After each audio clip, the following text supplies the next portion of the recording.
Halo sahabat-sahabat semua, dalam video kali ini saya ingin berbicara tentang tiga hal yang sering dialami, dijumpai, bahkan digumuli oleh adik-adik mahasiswa, bahkan oleh siapapun ketika bergelut dalam dunia akademik dan juga dalam kampus atau dimanapun melanjutkan studi.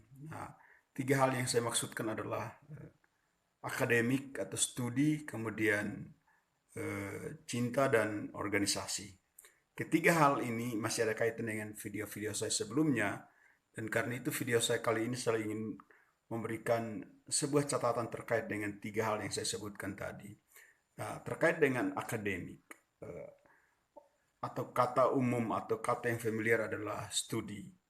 Hal ini sering dilihat sebagai suatu hal yang dirindukan, digumuli, dan juga menjadi prioritas ketika adik-adik mahasiswa, ketika kita kuliah, ketika siapapun sahabat-sahabat semua memutuskan untuk menyekolahkan anak atau menyekolahkan adik atau menyekolahkan siapapun, prioritas ketika meninggalkan rumah, meninggalkan kampung adalah mesti melanjutkan studi, lebih fokus kepada studi. Dalam konteks ini adalah akademik.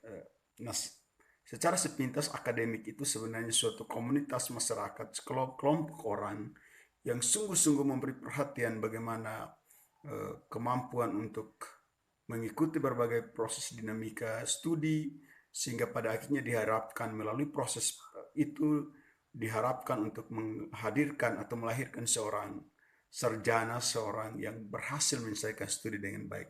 Tetapi teman-teman semua, sahabat-sahabat semua, dalam proses studi, dalam proses akademik, ada dua hal atau dua variabel yang sering menjadi hal penting juga dalam perjalanan itu, yaitu cinta dan juga organisasi. Kelihatannya sepele, kelihatannya biasa-biasa saja, tetapi bagi mereka yang mengalaminya, ini bukan suatu hal yang mudah. Ini sesuatu pergumulan yang tidak mudah juga.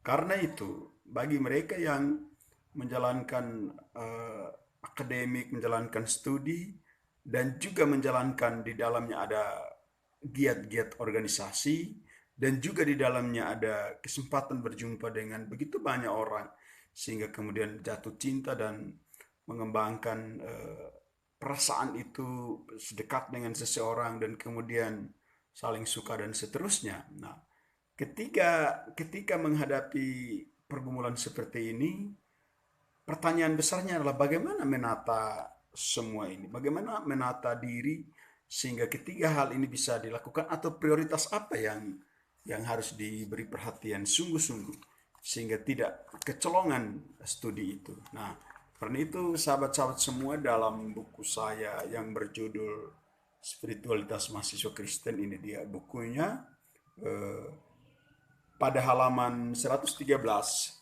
saya memberi perhatian secara khusus terkait dengan antara cinta, studi, dan organisasi.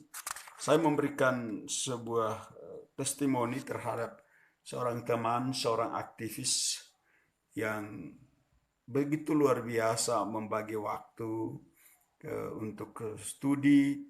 Dia juga giat di organisasi dan juga dalam hal berpacaran.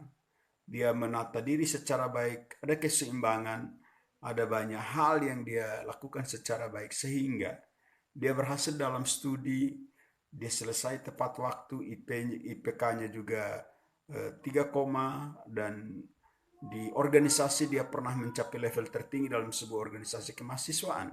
Itu berarti penataan waktu menjadi penting.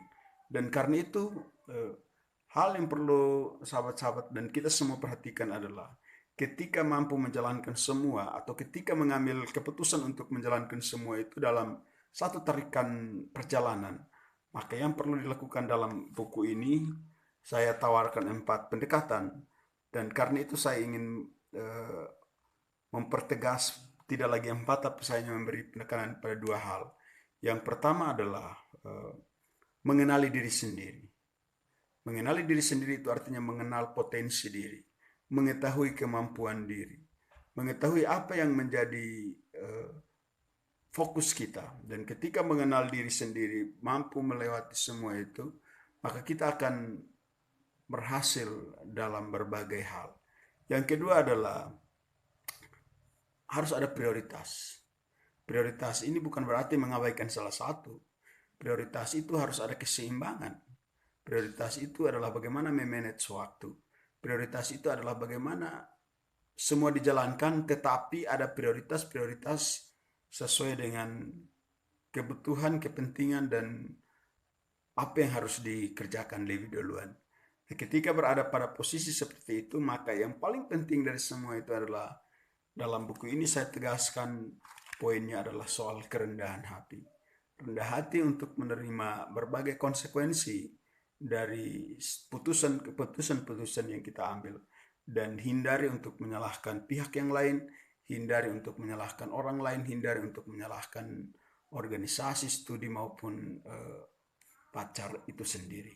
Karena ketika berusaha untuk menyalahkan orang lain, maka kita terjebak pada apa yang disebut dengan egoisme. Dan ketika kita berada pada titik egoisme, maka di situ kita tidak mampu menata diri dalam mengelola studi, mengelola organisasi, dan juga mengelola cinta itu sendiri. Nah, karena itu jaga keseimbangan, jaga prioritas, dan selalu menata waktu sesuai dengan perjalanan yang kita pilih untuk meraih masa depan kita. Bersama saya Henrikus, sampai jumpa.